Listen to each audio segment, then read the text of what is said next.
Yaorana, Yaorana et bienvenue. J'espère que vous allez bien.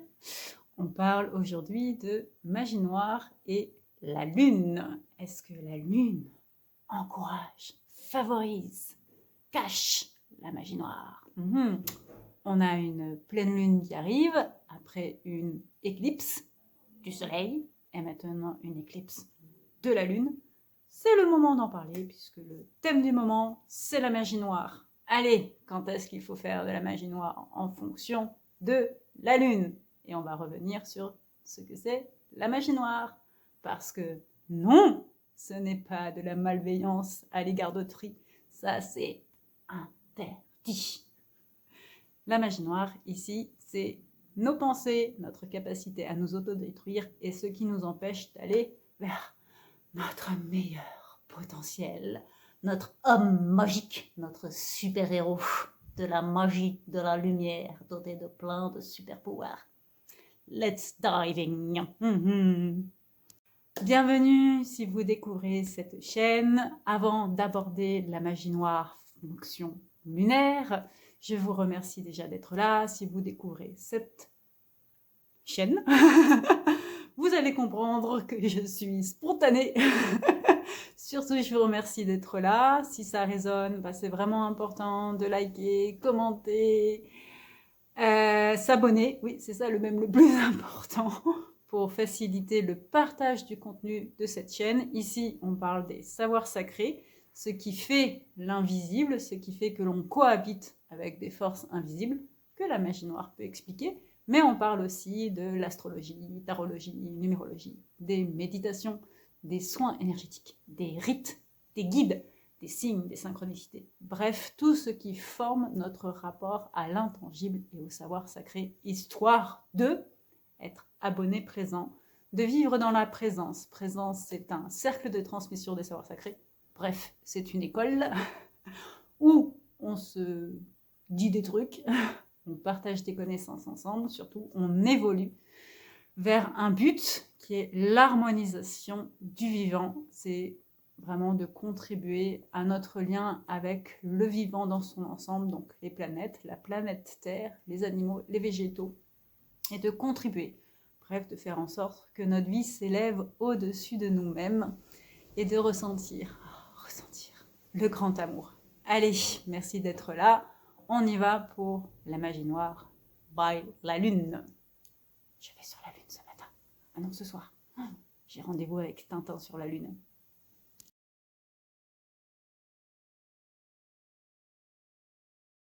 Rappel rapide, c'est la 3e capsule sur la magie noire. J'ai abordé la magie noire sous qu'est-ce que c'est la magie noire format malveillance, ce qui est interdit, tabou, voilà, pas nichem, pas pono. Donc ça, j'arrête d'en parler, c'est malveillant, c'est interdit et c'est punissable. Et la première personne qui est punie par l'utilisation de la magie noire, eh bien c'est vous. Voilà. Là, on parle vraiment de la magie noire, comment elle va intervenir dans ma vie du fait de ma création, du fait de mes pensées, du fait de mon lien avec l'invisible et qui est, en fait, qui a une seule objectif, c'est que effectivement l'âme agit dans le noir pour nous ramener sur la lumière, parce qu'on a un peu tendance à se désaligner, non pas du droit chemin, je ne sais pas s'il est droit le chemin, en tout cas il essaye d'être juste. Et oui, il y a plein de perturbateurs endocriniens qui nous empêchent d'être dans notre lumière. Notre sommeil, comment c'est la première truc qui peut nous perturber. Les autres, et oui, même le compagnon qu'on aime beaucoup ou le chat qu'on vénère parce que c'est une divinité réincarnée sur Terre, peuvent nous désaligner. Ce que l'on mange, ce que l'on pense, c'est surtout souvent ça, des personnes inconnues qui passent dans la rue et c'est pas une question de responsabilité, de culpabilité, c'est juste qu'elles nous balancent un bagage énergétique que l'on accepte inconsciemment et qui va venir nous apprendre quelque chose. Ça sert à rien d'aller chercher le pourquoi, le coupable, le responsable. La seule chose qu'il faut aller chercher, c'est pourquoi ça nous traverse et qu'est-ce qu'on en fait pour établir les valeurs et justement s'éloigner. Les grands enseignements de la magie noire, c'est d'apprendre à se positionner et à dire ceci est ma valeur. Maintenant, on va parler d'un grand élément perturbateur, c'est la magie noire face à la lune, façon la lune. Est-ce que la lune fait de la magie noire?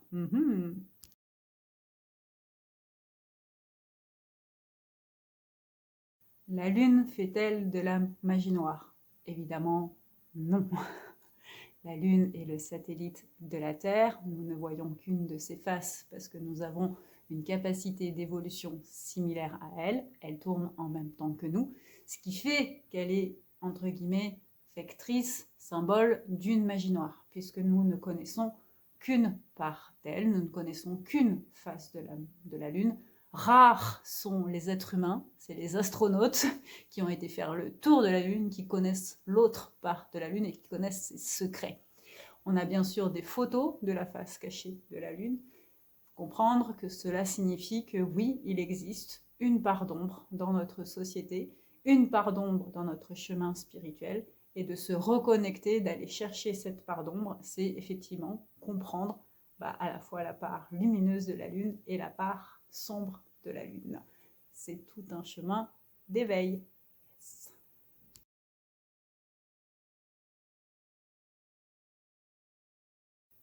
Est-ce que la Lune est propice à la magie noire? Donc maintenant, on va parler du cycle lunaire, et c'est vraiment important de comprendre que le cycle d'une lunaire, oui, il nous apprend une énergie et il a un rythme pour nous transmettre une expérience en fonction de ce cycle. Car qui dit cycle d'initiation, donc dit point A vers un point B pour se répéter et nous apprendre à nous élever par rapport à ce point A et ce point B pour aller éventuellement au point C jusqu'à Z et on recommence le cycle.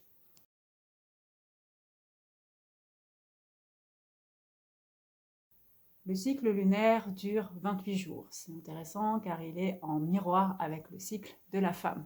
28 jours, si on fait des maths, divisible par 4, ça fait 7. Donc 4 fois 7 jours, 4 semaines. Intéressant, si on reprend de la numérologie. 4, c'est l'entrée dans le temple en numérologie. 4, c'est 2 pour le spirituel, 2 pour le terrestre. C'est un triangle qui devient une pyramide. On a 1 point, 2 points, 3 points, et hop, 4e point, la pyramide. Le 4, c'est l'entrée dans le temple. Le fait que le cycle lunaire corresponde à 28 jours nous parle d'une rentrée dans le temple lunaire, dans la sagesse lunaire. Ensuite, c'est rythmé par 7 jours. Waouh! La Genèse nous dit qu'on a 7 jours.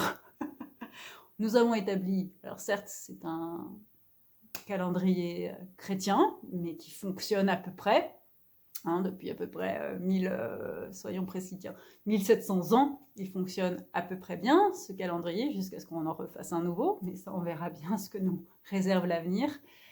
Ce qui est important à comprendre, c'est que 7 jours, en numérologie, ça nous parle des sagesses, donc les 7 péchés capitaux, mais aussi les 7 vertus, les 7 chakras. C'est vraiment un chiffre qui est associé alors à la chance, l'abondance, mais vraiment à la sagesse. J'aime toujours parler de 7 ans au Tibet, qui est l'expérience de cet alpiniste incarné par Brad Pitt, qui n'est pas franchement le porteur du sage. Enfin, je veux dire, quand on voit le mec, on ne se dit pas qu'il est sage. Et je parle d'apparence. Qui va rencontrer et cheminer auprès du Bouddha et vraiment apprendre à remettre en question son ego et s'ouvrir à la sagesse tibétaine, bouddhiste. Et 7 ans, c'est aussi l'âge de l'enfant qui devient conscient de qui il est, et c'est traditionnellement l'entrée à l'école, c'est-à-dire en cycle primaire. Donc je bug un peu parce qu'on a en France changé cet âge symbolique, on l'a mis à 3 ans pour plein de raisons de protection des enfants et éviter une déscolarisation et une inégalité d'accès à l'école, puisque nombre de parents n'arrivaient pas en fait à garder leurs enfants avant 7 ans. Et bon, par contre, ça empêche l'éclosion de l'âme, puisque l'on dit le 7 ans, c'est l'âge de la sagesse. Et en fait, au niveau de l'âme et au niveau de l'acquisition des sagesses, c'est effectivement le moment où on peut aller à l'école, où on peut commencer à intégrer les savoirs pour cheminer vers son propre appel. 3 ans, c'est trop tôt, on est petit, on est encore en construction émotionnelle, en construction physique. Bien sûr, après 7 ans, on continue à grandir, mais c'est une construction physique au sens énergétique. À partir de 7 ans, il y a entre guillemets une rupture qui est nécessaire pour combiner esprit et âme. Donc le 7, c'est vraiment toute cette acquisition qui nous mène à la sagesse. Et donc la lune nous parle de 4 fois 7 jours pour acquérir 4 sagesses et rentrer dans le temple. Allez, on va découper cycle par cycle.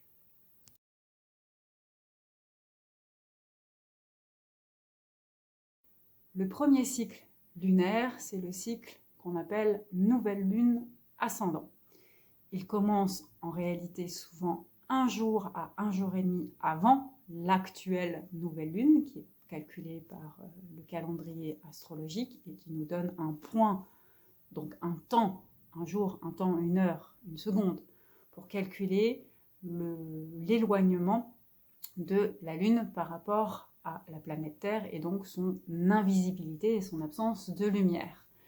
La nouvelle Lune, dans ce qu'elle transmet, c'est le commencement, ce que l'on plante, c'est une fécondité qui se met en place mais dont on ne sait pas ce que l'on plante, en tout cas, on va dire que normalement sur la lecture énergétique, on plante des graines et on ne sait pas ce qui va éclore. Et on ne sait même pas forcément ce que l'on plante. Parfois, c'est mettre, par exemple, quand on fait une prière et qu'on demande à Dieu d'accomplir le vœu véritable de notre âme, de notre cœur, parce qu'on n'est pas forcément conscient de ce qui est bon pour nous, ou c'est s'en remettre totalement dans la foi de Dieu. Ce serait ça, la nouvelle lune. C'est le moment où l'on plante, ou est planté par le divin, une nouvelle énergie qui va se libérer pendant les 7 premiers jours.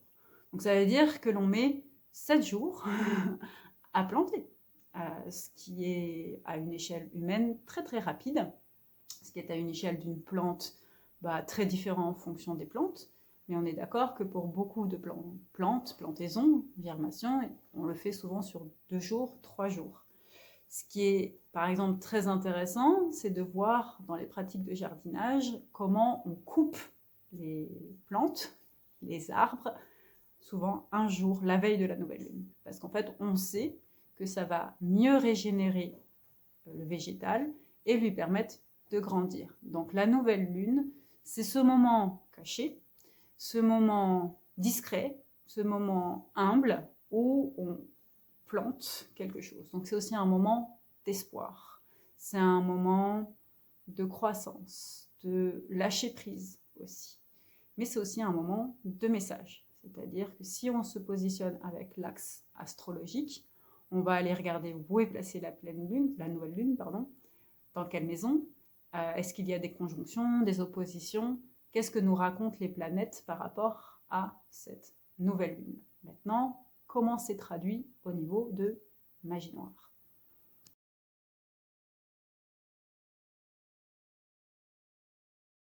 Le premier cycle lunaire, donc de la nouvelle lune à la première phase d'ascension, donc c'est moins 1, 1,5 jusqu'à plus 5,5, 6 jours selon la date de la nouvelle lune, nous parle de la magie noire secret. Le secret, le sacré. C'est que ce qui se crée dans le secret. Là, c'est vraiment comprendre que lorsque on est dans cette phase-là, tout ce que l'on souhaite construire et qui est nouveau est à protéger des pensées limitantes, est à protéger des attentes, est à protéger du regard de l'autre et du jugement. Donc, qui dit possibilité de magie noire pendant la nouvelle lune, dit être clair sur ses attentions, sur ses intentions, être clair sur ce que l'on coupe. Avant la nouvelle lune, on fait un rituel de purification de ses pensées et de son corps. On coupe comme un arbre. Pendant la nouvelle lune, jusque pendant les 6 jours qui suivent, on fait un acte d'engagement à l'égard de ses pensées, de son corps. Dans l'enseignement sacré Manu-Itti, donc l'enseignement de la pratique des harmonisations énergétiques, donc c'est une harmonisation, enfin pourtant c'était pas mal, hein. Bon, je garde. En fait, c'est difficile à parler parce que j'ai du mal à parler de ce que je fais et à le mettre en avant. J'ai créé une certification qui s'appelle Manouiti et qui est vraiment l'idée de pratiquer les énergies de manière harmonieuse et de se relier au vivant. Donc on a lancé ça, j'ai lancé ça, pardon, vous voyez, pour les Pléiades 2026. Et un des premiers enseignements de Manouiti, c'est de suivre les lunaisons. Et pendant la première partie de l'enseignement de cette tradition, on suit 2 lunaisons et demie pour faire émerger la personne, émerger son énergie, émerger sa nature profonde. Et en fait, quand on commence la première nouvelle lune, on est sur l'intention de nettoyage et l'intention du silence, c'est-à-dire que l'on fait silence sur ce que l'on souhaite vivre.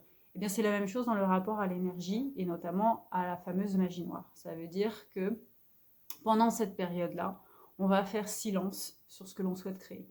À la fois pour taire ces mauvaises idées, à la fois pour potentiellement faire taire les autres autour de nous, et éventuellement ressentir s'il y a des magies noires autour de nous. Maintenant, je vais juste faire un aparté sur la potentialité de la magie noire extérieure à ce moment-là.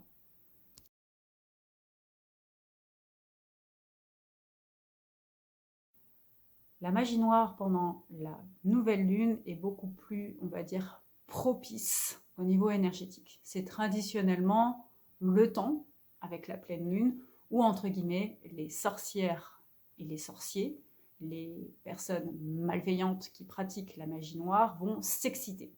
Tout simplement parce que la lune est cachée, on parlera de la pleine lune après, et donc on peut utiliser les énergies cachées pour cacher ses intentions. Donc ce qui explique pourquoi, surtout en période de descente de nouvelle lune, donc c'est à la fois la dernière phase de la lune et le jour et demi avant la nouvelle lune, il est très important de se nettoyer, car c'est un moment privilégié pour envoyer des sorts et des malédictions dans la tradition de la magie noire. Donc c'est sûr qu'un autre réflexe dans la nouvelle lune, pour tout un chacun qui souhaite évoluer dans sa pratique énergétique, c'est de faire attention à se nettoyer et évidemment d'être dans ce secret pour éviter d'attirer l'attention des autres. Et c'est un secret bien sûr vocal, physique, mais je dirais même énergétique, car il faut comprendre que les personnes qui nous veulent du mal et qui sont très branchées sur la magie noire peuvent lire, ressentir nos pensées, donc faire œuvre de télépathie. Et donc si elles ont décidé de nous faire du mal, elles peuvent se brancher à nous et utiliser ce moment de secret pour aller chercher nos secrets. Alors bien sûr, tout le but de la pratique, c'est d'apprendre à se préserver et on a plein d'outils là-dessus. Maintenant, on va parler de la deuxième phase de la Lune.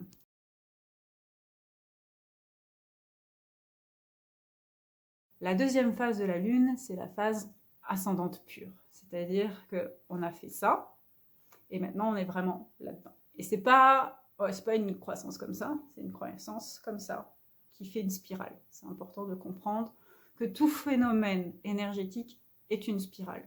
Mais la spirale, comme vous le voyez, elle revient au point initial où elle se décale légèrement pour permettre soit l'élévation, soit l'approfondissement. La deuxième phase de la Lune au niveau énergétique, elle fait ça. Donc on a connu un premier pic où on est resté dans le silence et là on rentre entre guillemets à J+6,7 dans le calendrier lunaire et l'acquisition de la sagesse.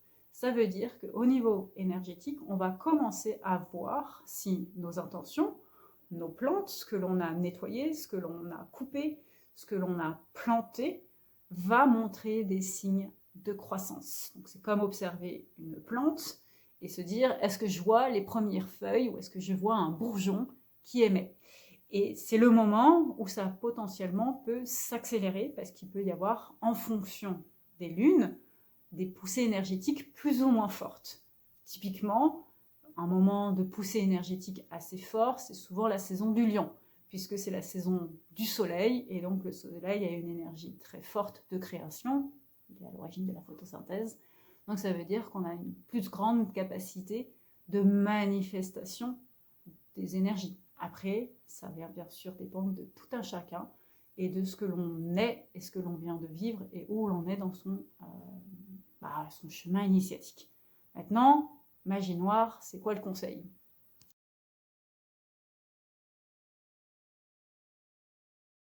Pendant la deuxième phase de la nouvelle lune, puisqu'on n'est pas encore en pleine lune, donc c'est la nouvelle lune ascendante, c'est très important de manifester. C'est très important de agir, entre guillemets. Et ce qui est important, c'est de comprendre que cette action, elle est dans l'observation aussi. Donc, c'est une pensée agissante de sagesse. Ça veut dire que je vois que mes intentions sont en train de se faire, je vais continuer mon action tout en observant que je reste dans la fluidité. Donc, moi je dirais, c'est le samouraï, c'est-à-dire qu'on a l'autorisation d'utiliser son arme, sa sagesse, mais qu'on y va doucement, tranquillou, pépérou. Et qu'on retient son geste pour s'assurer des conséquences de son geste.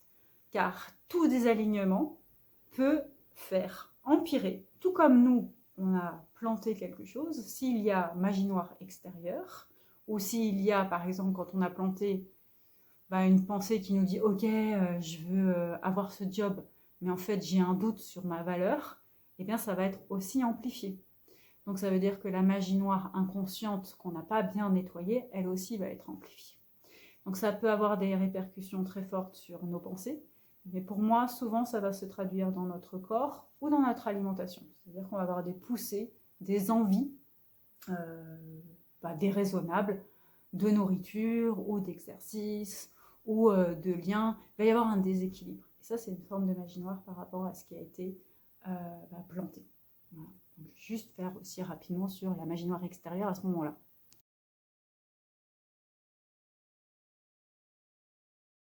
Alors, étonnamment, puisqu'on est dans l'acquisition de la sagesse, c'est un moment, on va dire, défavorable pour faire de la magie noire. Il faut bien en faire. C'est-à-dire que c'est pas passif. Hein, c'est-à-dire que les personnes ne s'empêchent pas de faire de la magie noire. De toute façon, si on veut en faire, on en fait.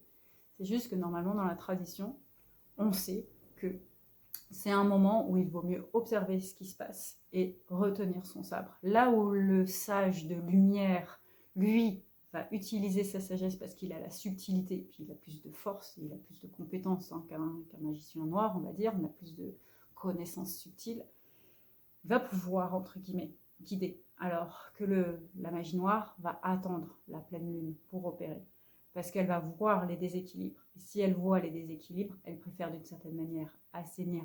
Voilà. En gros, si elle voit le déséquilibre et qu'elle voit que le fleuve grandit pendant cette période-là, elle va utiliser cette croissance malveillante pour rajouter un coup, pour assainir un coup beaucoup plus fort au niveau de la pleine lune, parce qu'elle sait ce que le sage de lumière sait, c'est que la pleine lune pose et c'est le pic d'énergie. Allez, troisième phase de la lune, c'est la pleine lune.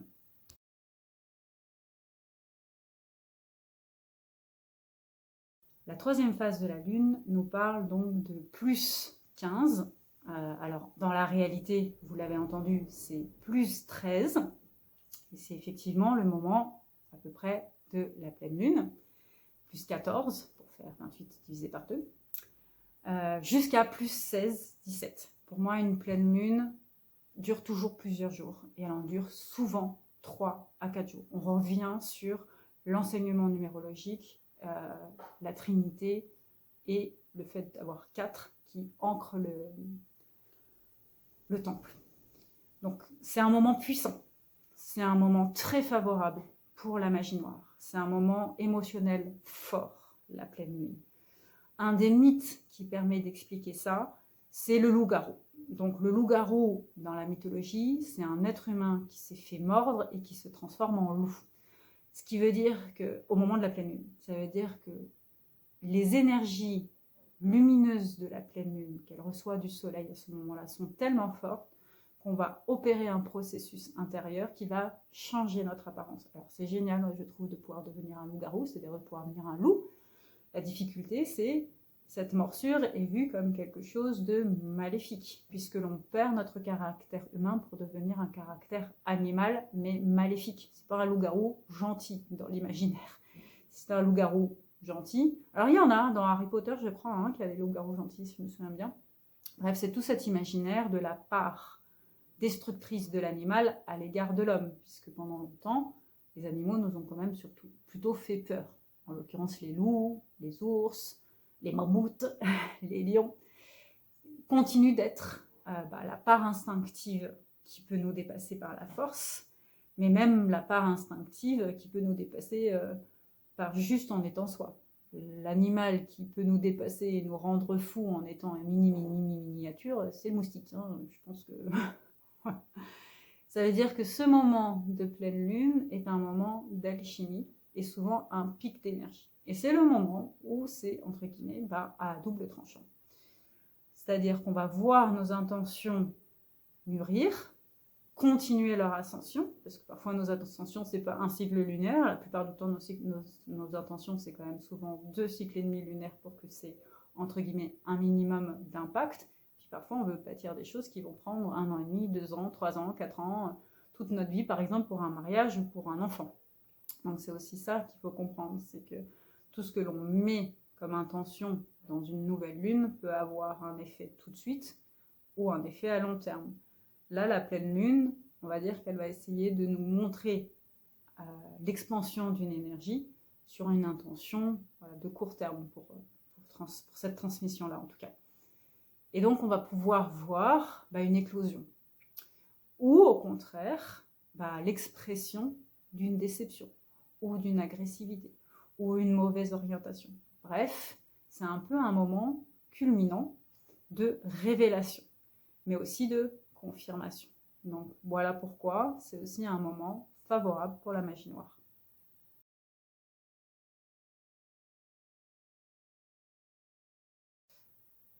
La magie noire utilise le cycle énergétique pour pouvoir opérer. Et là, je parle bien de la magie noire extérieure, mais elle va être miroir de notre magie noire intérieure. C'est-à-dire que quand on connaît la magie noire et qu'on la pratique, on connaît les mouvements énergétiques. Et c'est bien pour ça que l'astrologie fait peur, la tarologie fait peur, la numérologie peut faire peur, que tous ces arts sont qualifiés de pseudosciences, parce qu'en fait, ils sont extrêmement manipulables dans un mauvais sens du terme, de l'autre côté de la barrière, ce qui est interdit. Le fonctionnement reste le même. Et donc, c'est sûr qu'à ce moment-là, on sait qu'il y a un pic d'énergie. Et qui dit pic d'énergie, dit plus de facilité à opérer. Alors, bien sûr que c'est sûr que l'on facilite l'opération à un moment où c'est visible, où tout va plus vite. Donc, ce qui est compliqué, on va dire, à comprendre, ou en tout cas à mettre en place plutôt qu'à comprendre pour le praticien de magie noire, c'est que c'est aussi un moment où il peut plus être dévoilé. Donc là, ça dépend du niveau de la personne. Ça dépend de ce qui a été planté pendant la nouvelle lune, mais ça peut être aussi le moment de la révélation de sa magie noire et donc sa condamnation, ce qu'on va souhaiter, nous, porteurs de magie blanc. Maintenant, si c'est pas révélé et que ça continue, vous pouvez être certain que ça va être vu en période de décroissance. En tout cas, si on est attentif à ça et surtout si on est ouvert à l'intelligence invisible, c'est-à-dire à la communication avec l'invisible et qu'on pratique ces énergies pour justement limiter cette interaction avec la magie noire. Maintenant, au niveau intérieur, ça veut dire que oui, on est beaucoup plus sensible à ce moment-là, à les vulnérabilités que nous portons. On est dans un pic ascensionnel de l'eau. La pleine lune, c'est le petit cancer, et donc c'est le rapport à l'émotion. En plus, c'est une planète qui est juste à côté de nous, donc elle a un rapport très intime avec notre corps énergétique, et elle va amplifier en fait ce moment de désamour à notre égard. Et c'est peut-être quand on est dans une période justement d'introspection pour comprendre les sources de son désamour, la pleine lune est un bon moment pour s'observer dans ses émotions, de les noter pour justement aller de plus en plus vers l'épuration. Je parlais de de tout l'enjeu de l'épuration et du nettoyage quand on commence une initiation sacrée. Eh bien, les pleines lunes sont des clés énergétiques très fortes. Allez, on va sur la dernière phase.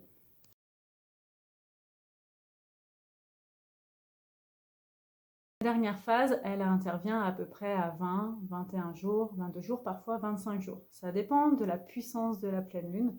C'est là où les almanachs laissent quand même une partie mystérieuse et intangible, mais aussi laissent chaque signe astrologique, donc chaque constellation, exprimer ce qu'elle enseigne, puisque la lune, nous l'avons entre guillemets classifiée par rapport à des constellations en astrologie.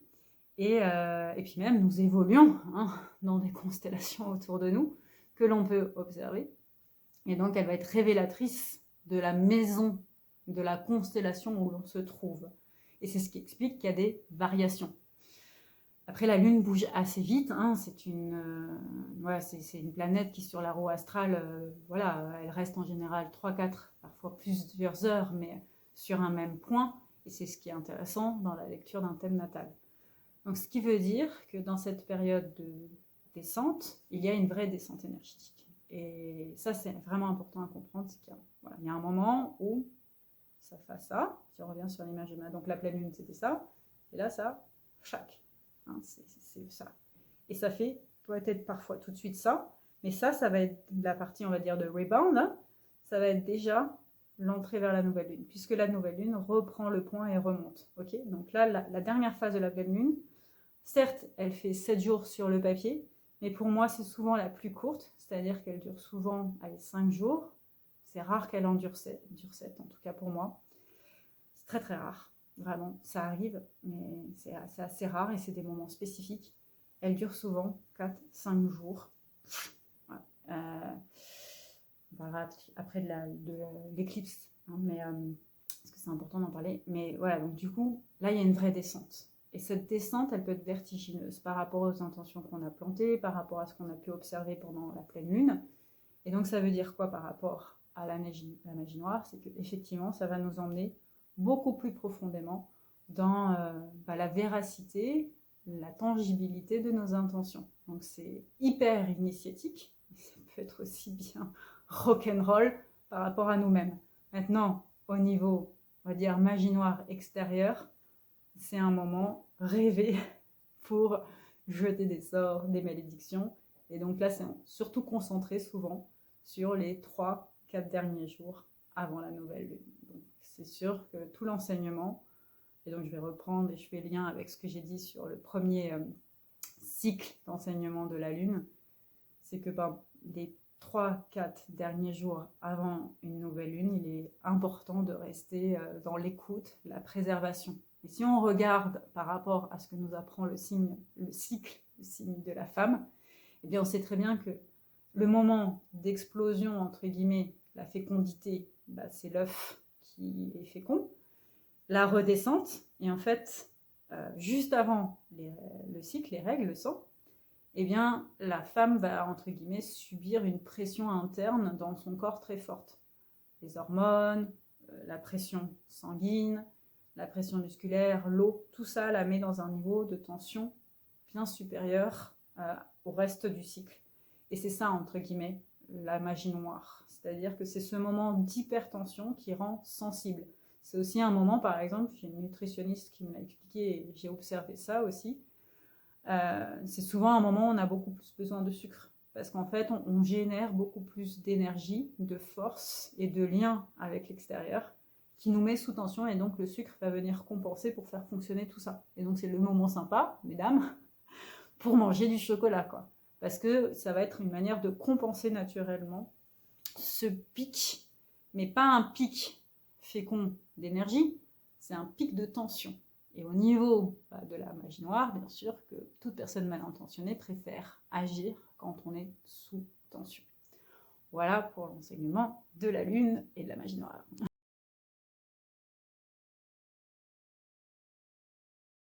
Maintenant que je vous ai expliqué ces 4 mouvements lunaires en rapport à notre magie noire intérieure et notre magie noire extérieure, finalement j'en ai parlé plus que ce que je pensais. Après c'est important, je pense, et si je l'ai fait, de donner des éléments d'attention et de conscience par rapport à ce qui est pratiqué. J'ai pu le voir, moi, à travers toutes les personnes qui me consultent, et c'est un savoir qui est, hélas, je trouve, que j'ai appris sans le vouloir, du fait de l'expérience, qui est terrifiant, mais qui aujourd'hui, je m'en aperçois, est de valeur, pour pouvoir justement le partager et vous enseigner à faire attention à des moments clés pour éviter de la subir. Après, si on doit subir, entre guillemets, une magie noire, surtout là, pour le coup, extérieure, c'est pour éliminer quelqu'un de notre vie. Enfin, je pense qu'il y a un moment où il faut comprendre que c'est aussi rompre des liens. La magie noire intérieure, c'est pour évoluer et avancer, et effectivement éliminer des comportements dans notre vie. La magie noire extérieure, c'est pour éliminer quelqu'un qui nous fait du mal. Point. Allez, ciao. Donc c'est un acte de vérité. C'est un moment de libération. Et donc là, effectivement, le cycle de la lune peut nous aider à activer cette libération. Maintenant, on peut aussi, et c'était tout le but de cette vidéo, donc je pense que je vais en faire une autre pour séparer, parce que je veux garder des enseignements courts. Tout le but, c'est de comprendre comment une nouvelle lune ou une pleine lune peut nous faire comprendre aussi là où va agir, entre guillemets, la magie noire. Allez, en attendant, on conclut sur ce que le cycle lunaire nous enseigne de la magie noire. J'aime bien quand je fais des capsules à suspense, mais en même temps, je vais aller à contrario de ce que j'avais dit. Finalement, ça fera plus de vidéos que prévu. Surtout qu'à partir du moment où j'ai lâché la peur de parler de la magie noire, il y a plein de choses qui sont venues. Donc on va parler maintenant du djinn, et du djinn magnifique qui nous permet d'enseigner au contraire la magie blanche de la lune.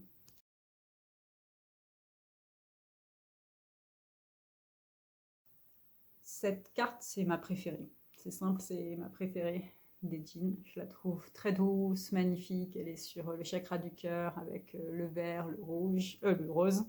On voit cette magnifique femme qui tient cette lune éclairée, cette lune d'amour. Et surtout, on voit le très très beau prénom et nom de Qamar, qui veut dire lune.